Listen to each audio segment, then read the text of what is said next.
I started digging, putting in the wheelbarrow, about an hour later, dang, didn't make that sound effect. Okay, not that old yet. But it did tweak my back. Hello. And welcome to our 4th newsletter. Hooray! Finally, at last. It has been a minute since we last put out a newsletter, and part of that is because we decided to push the time that we're going to put out the newsletter to the end of the month, because it just made more sense for talking at the end of the month about that month's activities. So here's the September newsletter, releasing in September. Oops, coming out in October. Yeah, because we're a week past when we wanted to put this out. Yes, and it's just been a crazy month. The van broke. Alex's phone broke. My back got tweaked, so we'll say that broke. And the kids have been sick, so we say that their health broke. And that made our sleep schedules break. And then our kitchen stuff even broke, like our water boiler and our blender, and it just goes on and on. The pressure cooker. Yeah. And the kicker that really made us a week late was that Heather May got COVID. Boo. Which I'm still recovering from, if you can't tell from the deeper voice than normal. So, anyways, we'll talk more about that in the further stories section at the end. So, but we are thankful because we do have a God who turns all these things around and means them for good. Yeah. So, first thing we want to talk about, something that surprised us, is I got an email in my inbox from our pastor at our church, and he said, "Whoa, this is cool." And we opened up, and it turned out that MTW sent out an email, a mass email that said, "Hey, our featured missionaries are Alex and Heather May Jordan." And so that was really surprising for us, but we're pleased that we were recognized, and we pray that it'll lead to us be able to be fully funded. So, yeah. But before we talk about the biggest thing that happened this past month, we need to define a word for you that we didn't know what it was either. A presbytery. A presbytery. So the way our pastor ended up defining it for us is it's like the church meets C-SPAN. So it's like open to the public, going through business. They can sometimes be as dry as C-SPAN, but having been through it this time, it was actually really interesting. Lots of testimonies, lots of really cool stories, but it was all very official as well. And so it was a meeting of all of the presbyteries in New Mexico. All of the PCA churches, which stands for Presbyterian Church in America, which is what MTW is an organization of. Mm-hmm. So we had talked to our hub director, and he is over all of the Western U.S. for helping missionaries just get connected with churches and supports us as we are support raising. So he told us, hey, there are presbyteries, those are good to go to. No, you missed yours. The one in New Mexico. We were like, no, when was it? And he was like, it looks like it was on September 25th. And we're like, that's in 2 weeks. And he was like, oh. So we were like, we can go. So where is it? And he was like, it looks like it's going to be at this church in Santa Fe. And we're like, that's our church. So we were so excited that we hadn't missed it. It was at our church. And so we were able to attend, and it was really cool. Yeah. Thank you, Lord. And it was really cool because Heather came with the kids, and they introduced us as a family, and then Heather took the kids home because they didn't want to sit through church C-SPAN. Right. But I got to sit through it, and it was really cool to see the process, and there were lots of breaks in between where I got to meet a bunch of different elders from all around New Mexico, and get to know them, and they also were in turn curious about us and curious about Japan. And so please pray that this leads to us being able to be supported for Japan so that we can go. So that was really exciting. There happens to be a presbytery coming near you soon, so we'll talk a little bit more about that later. Depending on where you are, but okay. if you're in Houston, yes. So we'll talk about that later on in the newsletter. So with that, let's talk about some other of last month's prayer requests. One of the things that we talked about was Nagoya Christian School, where we hope to go and help. Wow, there are deer outside. Oh my gosh. tempted to It's show a you. mommy and her baby. Here, let's just grab your phone really quick. Oh, they're so pretty. And I'll show you guys. Wow, what a cute little baby. It has the spots too. Wow.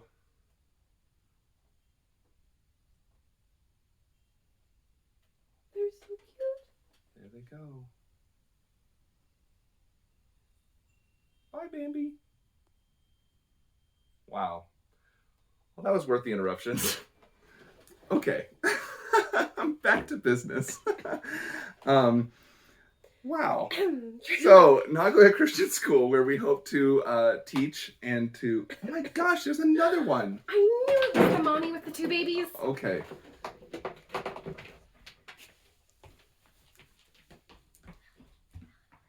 Hello.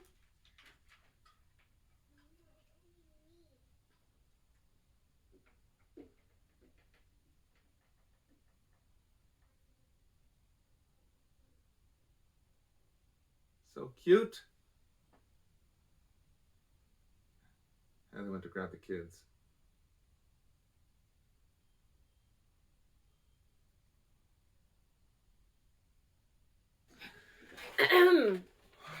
Wow. Try number 3. That was just so cool. All right, so Nagoya Christian School. That's why we're going there, is so that we can help to extend gospel work in Japan. So that by helping families to thrive, missionary families to thrive. So, anyways, Heather had briefly mentioned in the last newsletter, oh, Alex might even teach over Zoom, but it turned out I wasn't needed. Because they had other accommodations at that time, and it was just like maybe a chance. So not needed at this time. But there are a lot more other kids coming through the pipeline, kids that are waiting to join the school until more teachers are able to teach there. So then also school updates. So we had said pray for the school as they start their first week. They were having problems with mold and stuff. The building itself, but they were able to get it taken care of very thoroughly. People came in, and man, it is just spick and span and ready to go. So praise God about that. They actually started school just this past week, and it's been really great. The kids have been thriving, and the parents are excited about it. And so we're excited to get there too, to be able to help serve more kids in the area, more families in the area. So. Yeah. We also asked for prayers about BSF, and thankfully we actually found a different one that was on a different day, but they didn't have a waiting list, and so the kiddos and I have been able to join. My leader is lovely and has been very helpful, and so the kids have all enjoyed their classes too, so thank you for praying for that. And also for homeschooling, the kids had their first day of school too since we last updated. And we've enjoyed being together in the car. They actually have been asking to have breakfast in the car more often. I'm not sure why, but Eleanor loves it. And so... You guys have to leave pretty early to get there. Yeah, we have to leave so early that we basically wake up, get dressed, get in the car, and I put breakfast in their hands. Yeah. And but they love the drive, especially because we passed Camel Rock. And I think that is so exciting. Yeah. And another thing we asked for prayer requests on was that our family would be more unified. Mm-hmm. And it was really cool how God answered that prayer in multiple ways. But 2 of those ways are like through our cohort. So we meet with a cohort of other people who are planning to serve actually in the same city we are in Japan. And we meet every other week, and we have homework and stuff. And one of the homeworks actually talked about, like, what does it look like for a family going through a transition? And it's crazy to read the things that are on there, like, oh, that's exactly what we're going through right now. This is very comforting. Yeah. And so that was helpful. And it's also helpful to realize, hey, we're practicing right now for when we go through the transition to go to Japan, and we'll understand what we went through from Houston to New Mexico. Of course, it'll be a lot different for Japan, but there's going to be similarities. So we're excited about that. But another thing we did was something called Peace Pursuit. And it's all about just like, when there's stress in a relationship, finding a way to make the bounce of reconciliation, bounce towards reconciliation. So it's a really handy and helpful and beautiful. And I'm just going to share the sheet here because it's they have a website where they host it here, and it's just super awesome to check out. And they have a bunch of great scripture references, which I also looked up, which I'll include that too. But anyways, it's been really great for kind of puzzling through. Gosh, how can we reconcile? So, and not just with Heather and I, but just with other people in our lives. It's been really, really great. So thank you so much for praying for us. Some of you have reached out and let us know that you were praying for us, and those are some of the most encouraging and sweet messages we could receive. Thank you so much for letting us know too. Yeah, for sure. So let's give you a funding update. Okay, so it's been 28 weeks since we first started meeting with people who were interested in supporting us, and we are now at 18% of our monthly budget. So yay! So we're really thankful for the provision, and for those who have partnered with us monthly, thank you. And for those who also helped us one time, that also helps. And so thank you very much. Our previous goal had been to reach 80% fully funded by the end of September, which was last week. So we've moved that goal to the end of March so that we can attend something called pre-field training, which it only happens twice a year, and it is required to attend before you can actually go to the field full time. And so please pray along with us to receive that 80% before the end of March, and that's what we're here for and what we're working hard towards. Yeah. And we know that it's in God's hands, but we know that He likes to hear from His children and to provide for them. Yeah, and this is a great verse, 1 Corinthians 3:7. Neither he who plants nor he who waters is anything, but only God who gives the growth. So we're counting on God to give the growth here. And since we're coming to Houston in November, that's in a month, y'all. Wow. Please be about 2 months. Thinking about us. No, it's October. It's already like October 5th. You're right. Okay. And okay. Sure. the presbytery is November 13th. All right. It's soon. Go ahead. Sorry to interrupt. So we're currently looking for people to partner with us. So we're looking for people who are would be able to partner with us monthly. And so if you're receiving this newsletter but we haven't gotten a chance to meet with you yet, we'd love to sit down to a meal with you, our treat, and be able to share with you more details than we are able to share in the newsletter about how we plan to serve in Japan. And so you can consider that.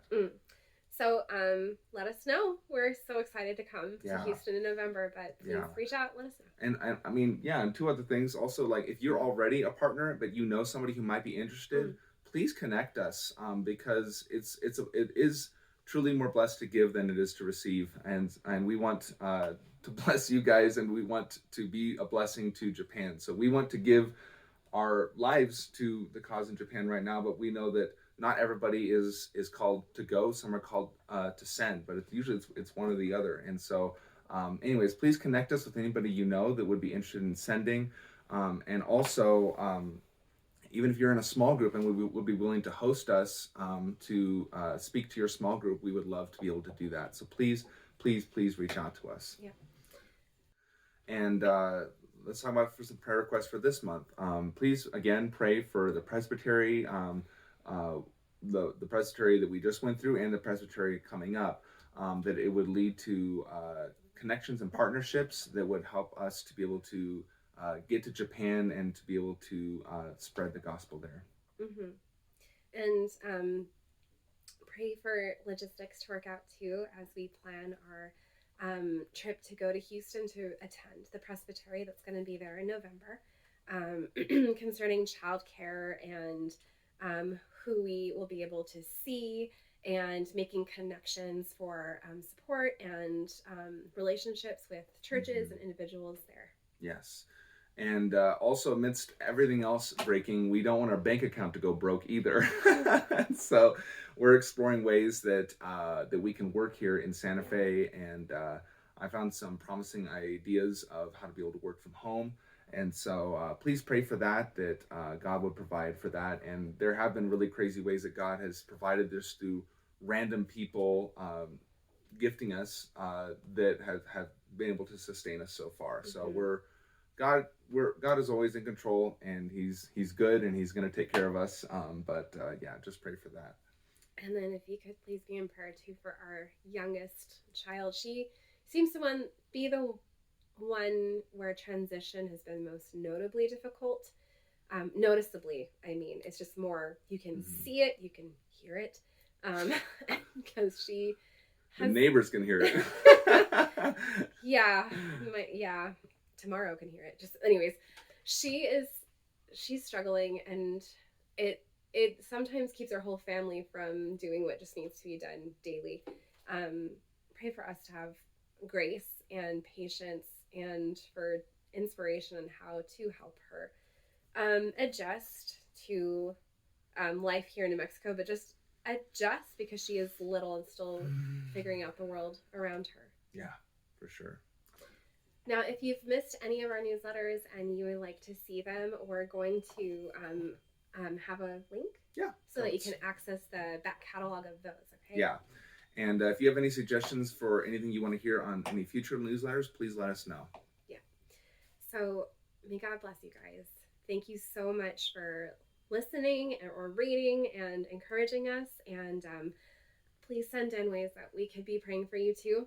I love seeing your names and hearing from you and praying for you and talking to the Lord about you and for you, and with Alex and our family, remembering you all in our hearts and in our prayers.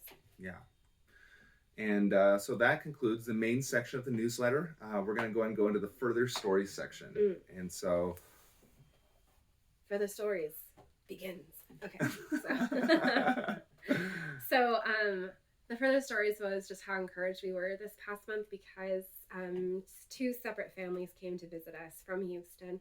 And it was so lovely. It was so encouraging and helpful for our hearts and our attitudes. It was just good to see them. Yeah. So thank you so much for coming. Yeah, and Heather May's cousin's family is actually going to come in this weekend, so we're excited for that. Yes, and then we have another couple coming in, or another family coming in the following weekend.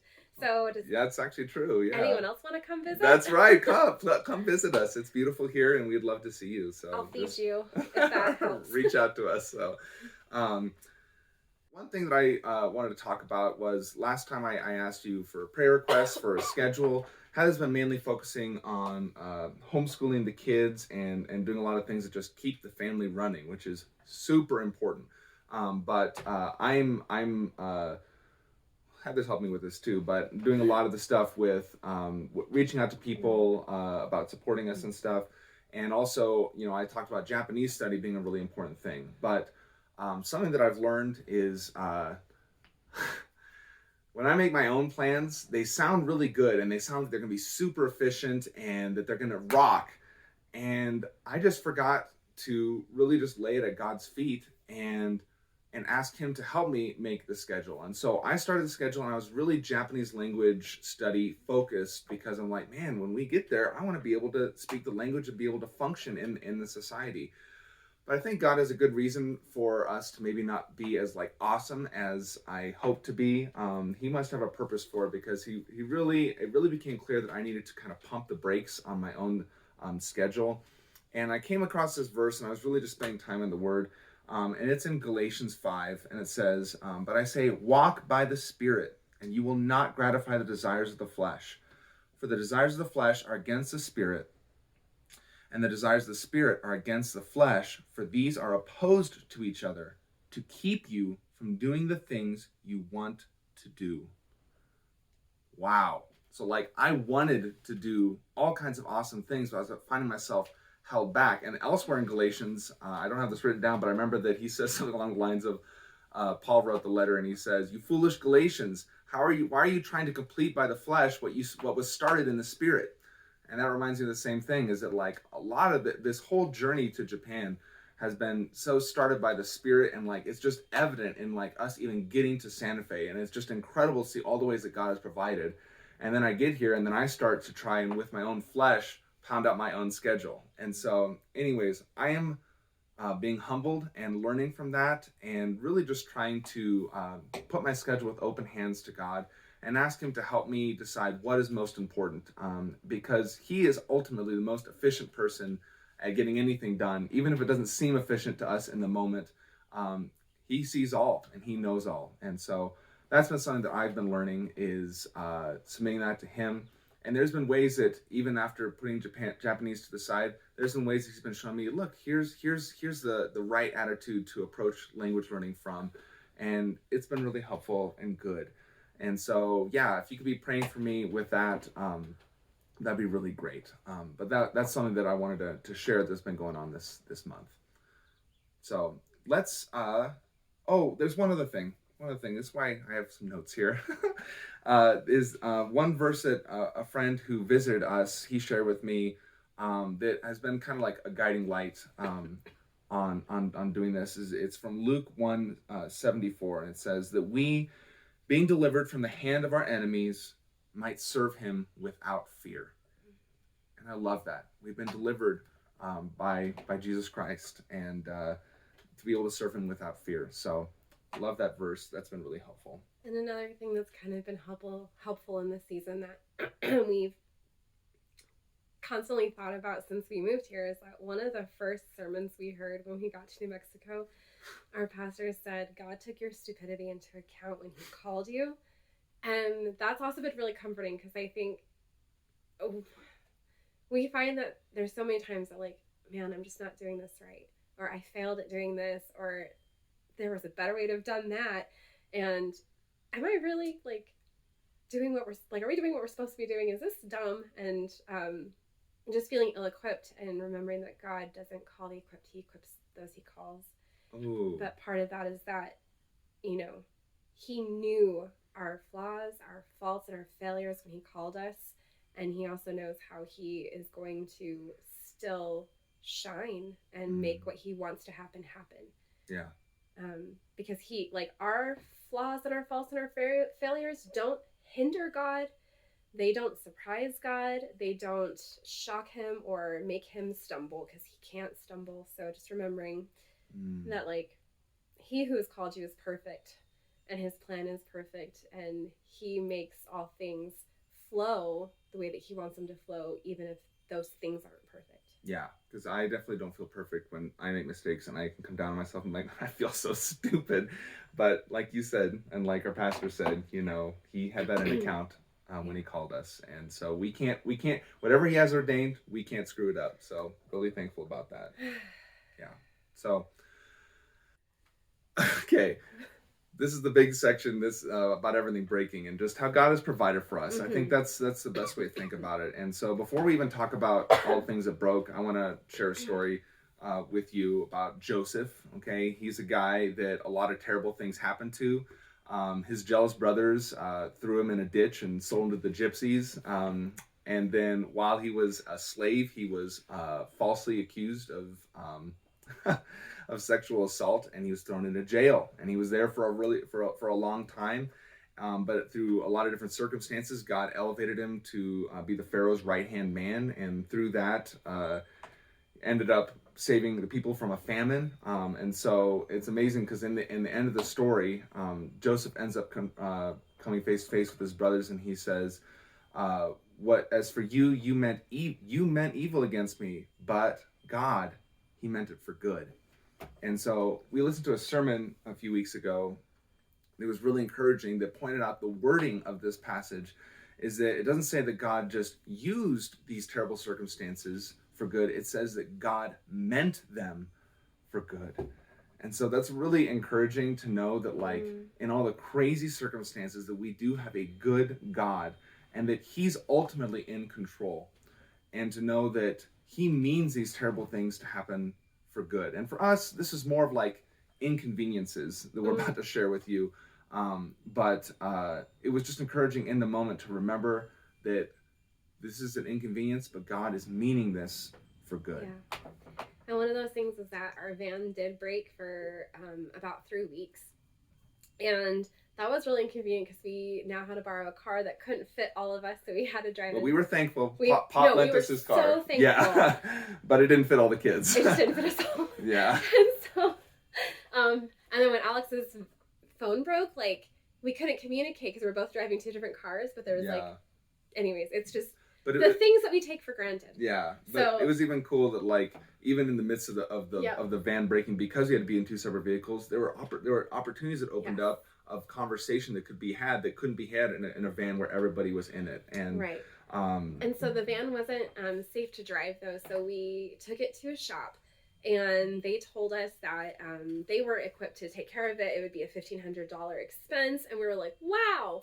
We'll talk about that, and then someone stepped forward and offered to help, offered to cover the cost of the van, but they still couldn't look at it for 2 weeks, and so we tried to, we looked in two different garages and we're like, no, we can't, because they have a big old backlog of Yeah. people they're waiting on. Like, we can't store your van here. We can't store your van here. And finally, we're like, well, I guess we'll call the dealership. And we've been afraid to call the dealership because, like, ooh, we've heard they're really expensive. But it ended up being great because they said they could store the car.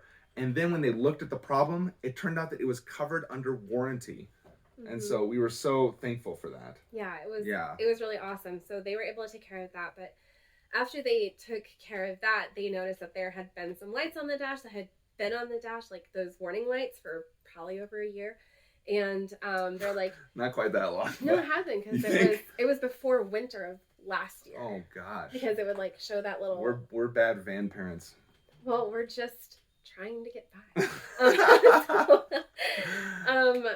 Anyway, so they're like, do you want us to take care of these for you too? And we're like, well, we suppose that'd be a good idea. And so they looked into those, and they got the parts for those, and then the work that cost, the person who said they'd be willing to cover what didn't need to be covered anymore said they'd be glad to cover this instead, which was really helpful for us. Super duper blessing. Yeah. And so we got those lights done, and then while they were deep in there messing with the oil sensor, we also had to do the spark plugs, which were on the maintenance list. So anyways, all I have to say is that God really provided over and over again through that, and we're just very thankful. Yeah. And Heather mentioned my phone being broken. So the van thing happened for it was like 3 weeks. And really from the first repair to the last repair was a full month. But there were times where it was in the shop and out of the shop, and it was just a lot. It was a lot.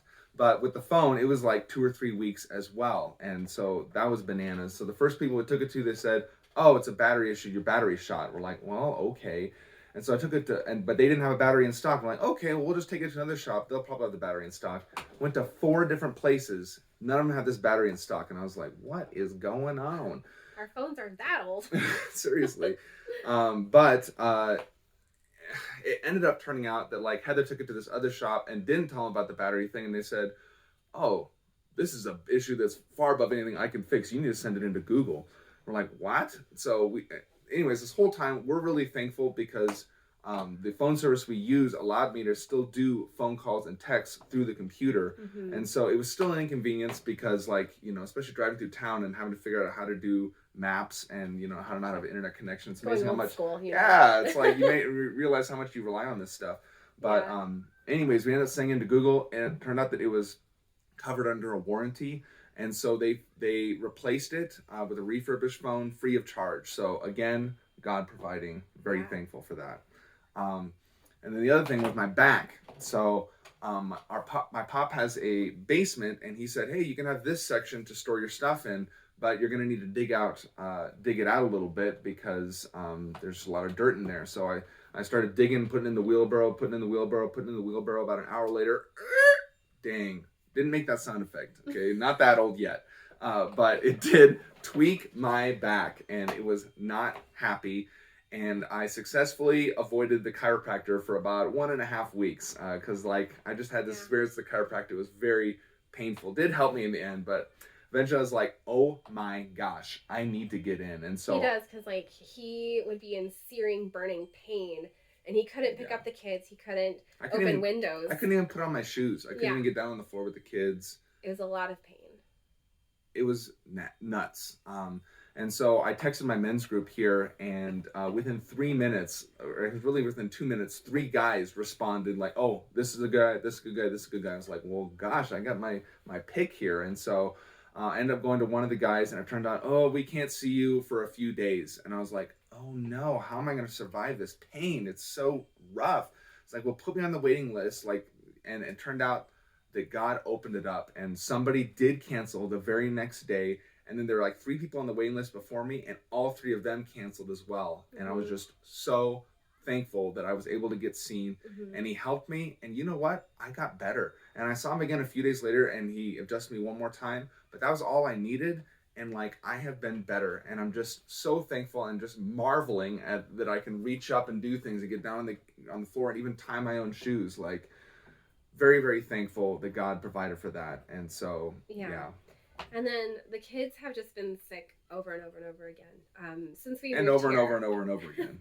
since we moved Yeah. here, there's only been one solid week where no one was sick, and we moved here July 3rd. So it's been just a lot. I think just adjusting to a new home, just so much in it.